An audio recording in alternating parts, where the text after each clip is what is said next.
Salut à tous, on se rejoint aujourd'hui pour un nouveau test avec des écouteurs. Aujourd'hui, des écouteurs de la marque OK. Donc des écouteurs qui viennent d'Amazon. Donc là, on va faire à chaque fois ça. Je parle avec les écouteurs. Voilà, comme ça vous verrez un peu la qualité du micro, ce que ça donne. On va pas faire tout le test comme ça, c'est juste vraiment pour vous montrer un peu la qualité du micro, ce que ça donne en appel. Allez, on passe directement du coup en version normale avec le son du téléphone.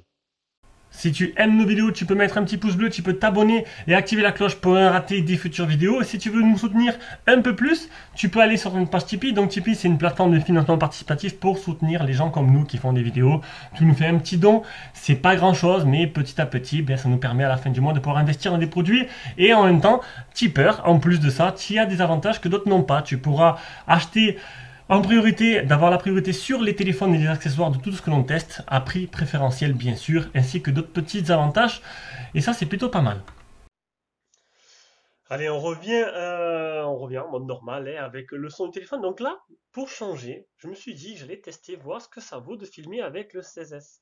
Est-ce que la qualité sera pas meilleure, le son, l'image? Alors, jusqu'à présent, je filmais avec un Samsung S7 toutes mes vidéos. Donc c'était plutôt pas mal, mais c'est sûr que bon, le téléphone il a 3 ans, que la qualité vidéo elle a augmenté. Et là je filme avec le Meizu 16S. Donc voilà. On va voir. À vous de me dire si son image ça vous convient ou pas. Même moi je fais un petit comparatif. Je vais faire deux prises et on va voir un peu ce que ça vaut après. Donc du coup, ces écouteurs OK, donc c'est les écouteurs de la marque OK qui sont qui viennent de chez Amazon. Donc c'est des écouteurs, je vous mettrai un petit lien d'achat qui coûte quand même 99,99 €. Donc à ce prix-là, c'est la série T10. À ce prix-là, donc il y a d'autres tests qui sont sortis là-dessus. À ce prix-là, il y a intérêt qu'il soit bien. Donc on a déjà le contenu de la boîte. Alors dans la boîte, on a donc c'est sûr c'est une belle boîte hein, de la lecture. Donc les produits OK, ils sont quand même des produits quand même de qualité. Là-dessus, il n'y a pas ce souci là-dessus. D'ailleurs, j'ai reçu, je dois faire un chargeur OK 30 watts. J'essaie de réfléchir à comment faire une vidéo qui soit pas dégueulasse, qui soit assez sympa à regarder. Je pense que je vais prendre deux chargeurs et je vais comparer la puissance.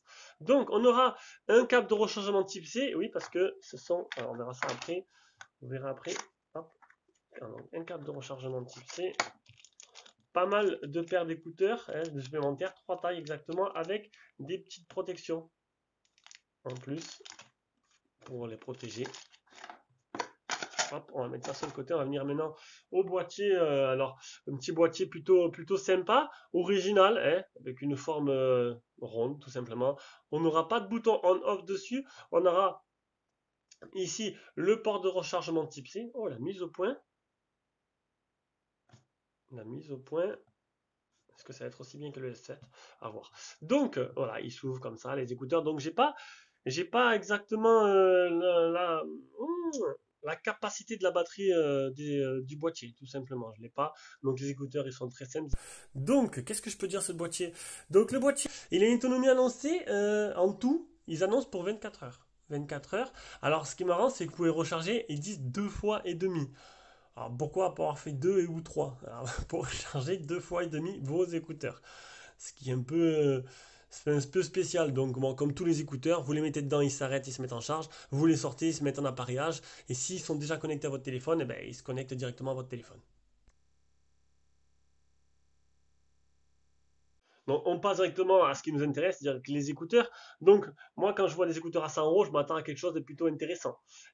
Mais j'ai oublié de vous dire un truc. Ils sont recharge sans fil. Voilà, ils sont compatibles à recharge sans fil. Alors, justement, j'ai à côté de moi, effets spéciaux, on tourne la caméra.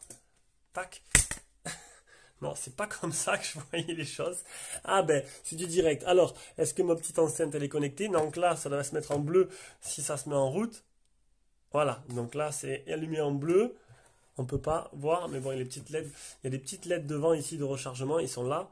Voilà, elles sont bien allumées. Donc, il y a 3 LED sur 4. C'est le niveau de charge.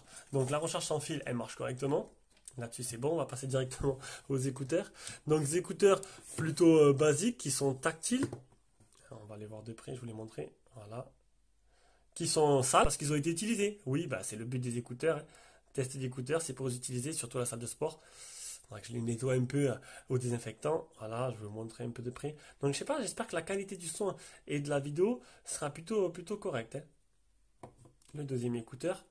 Donc, vous avez pu entendre, première partie, le son du micro. Donc, c'était un peu fort, hein, je suis désolé, c'est un peu le but du jeu, c'est de vous faire écouter. Ça grésillait un peu, c'était pas extraordinaire, hein, le son du micro. Bon, on entendait bien, mais bon. Voilà, vous avez pu voir ce que ça donne. Alors, ces écouteurs, je vais prendre une petite anti-sèche. Donc, ils sont annoncés pour 7 heures d'autonomie. Alors, le problème, alors mon protocole de test, ça veut dire que d'habitude, bon, je n'écoute pas 7 heures d'écoute, je les écoute pas en non-stop, hein. Vous en doutez bien que je vais pas à la salle pendant 7 heures. Donc, j'écoute le matin, je suis libre, donc je les écoute, hop, je les éteins. Et puis, ça me fait ça sur plusieurs jours. Donc, quand on me dit 7 heures d'autonomie, il y en a bien pour, si c'est 1 heure par jour que je les écoute, il y en a bien pour une semaine. Il y a le temps de les tester, de vraiment arriver au bout de la batterie. Le problème de ces écouteurs-là, c'est qu'ils ne s'éteignent pas. Donc du coup, j'ai dû désactiver le Bluetooth, hein. Ils s'éteignaient au bout d'un moment, ils se mettaient en veille. Mais pour les rallumer, il faut les remettre dans leur boîte une demi-seconde, histoire qu'ils se reconnectent. C'était un peu galère. Donc ils sont annoncés pour 7 heures. Et moi, j'ai une autonomie de 5h30.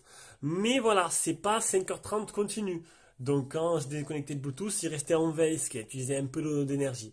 Donc comptez un peu plus que 5h30. Moi, j'ai quand même utilisé 5h30 en ne pas les mettant dans la boîte de rechargement. Pour ceux qui ne veulent pas prendre la boîte avec eux, voilà, vous savez à quoi vous attendre. Donc je vous l'ai dit, deux fois et demi le rechargement.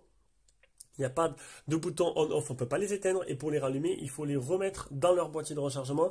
Un Bluetooth 5.0 avec une distance plutôt correcte, hein, vous pourrez vous éloigner, ça marchera plutôt bien. J'ai pas senti de déconnexion de grosses déconnexions dessus. Bon, le tactile, c'est comme pour tous. Alors, contrairement au dernier i500 que j'ai fait, qui était super, là, le une touche est activé. Donc, vous appuyez sur une touche, ça fait pause. Vous appuyez plusieurs fois, ça passe de musique, ça change de musique, etc. C'est toujours pareil.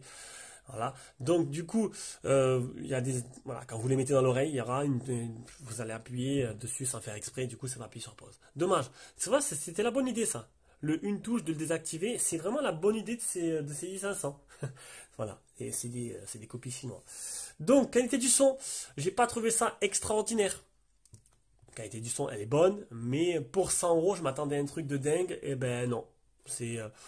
On va dire que mes i500 ou mes autres là que j'ai gardés, mes Pamus Lite sont aussi bien. Donc le son est bon, mais c'est pas non plus phénoménal, hein.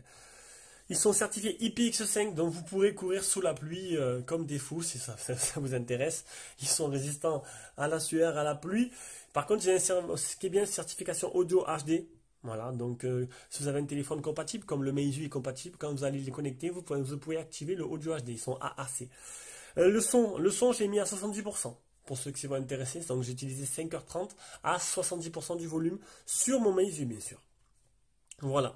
Donc, je pense que j'ai fait le tour. Donc pour moi, ils sont chers, hein. Ils sont chers, surtout quand on voit qu'ils ont juste la charge sans fil de plus que le reste. L'autonomie est plutôt correcte, c'est sûr qu'elle est au-dessus de la moyenne, ce qui peut se faire parce que la moyenne c'est à peu près 3 heures. Maintenant j'aurais aimé des trucs en plus comme les petits capteurs que quand tu le débranches, comme ils ont fait les AirPods ou les Xiaomi, que tu le débranches et il s'arrête tout seul. Voilà, un petit truc en plus qui aurait été sympa, qui aurait justifié son prix élevé. Sinon, sans plus. Voilà, je pense que c'est pas des trucs que j'achèterais. Je préfère privilégier d'autres écouteurs qui sont moins chers et un peu mieux, même s'il n'y a pas la charge sans fil. Sur ce, je vous laisse. J'espère que la qualité de vidéo était plutôt pas mal avec ce Meizu et on se rejoint pour une prochaine vidéo. Ciao, ciao.